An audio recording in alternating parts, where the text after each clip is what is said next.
In this video, you will learn how to create a Power Automate flow approval that requires everyone to approve. Also, along the way, you will learn the different types of approvals that are available as options. Approvals are a great way to get started with Flow because you most likely have already defined rules or business processes for your approvals. This way you can concentrate on building a flow that follows the business logic instead of trying to also solve the logic while learning the tool. Let's get started. Here we have the framework of our flow, and we just need to add the approval.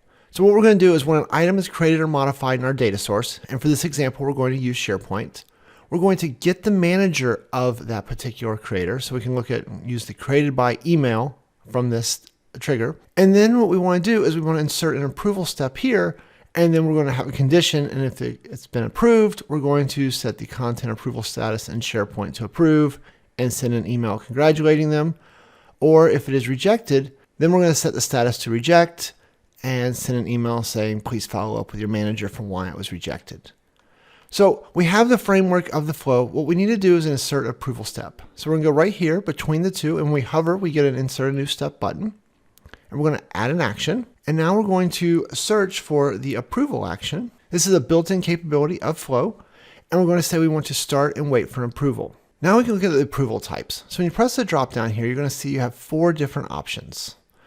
Approve, reject, everyone must approve. Approve, reject, first to respond. Custom responses, wait for all. Or custom responses, wait for one response. So these are your different options.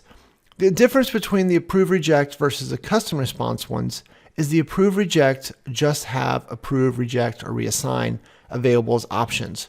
Whereas when you use a custom response, you can define those custom responses. So in the approval, you might have yes, no, maybe. You could have some other type of responses that make sense in your scenario. So maybe you want to capture other information or other statuses. So you don't technically have to use it just to get an approve or reject. You would just have the different options, but it would show up in the approvals dashboard and go through the same mechanics as all other approvals.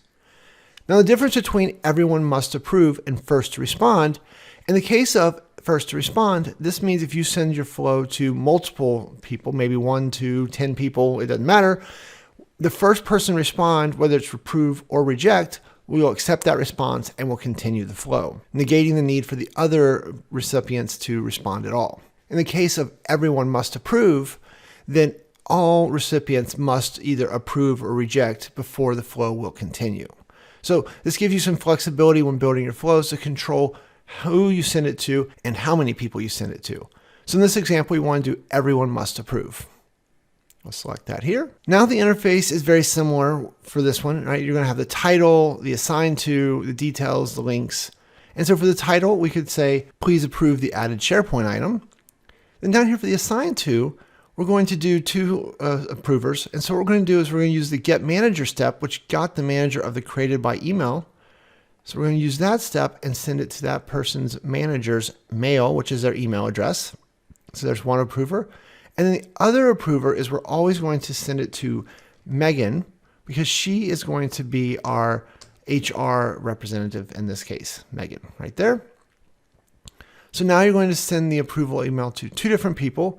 And then because we've said everyone must approve, we must get a response both from the creator's manager and Megan before the flow will continue. You can then add additional details. So this is the information you'll be providing to the approvers. You can provide a link directly to the item, or you can even have an item link description to kind of give a little bit more flow or feel for context. But now that we've got this step configured, so then we can go down here to condition. And so now we would say we want to, where the outcome of the approval is equal to approve. And so if the outcome is equal to approve, which would mean both the manager and Megan approve this request, then we would set the content approval status and go down the yes path. And if either one of them rejected, then we would go down the no path. And there you have it. You now know how to use the start and wait for approval action. Everyone must approve.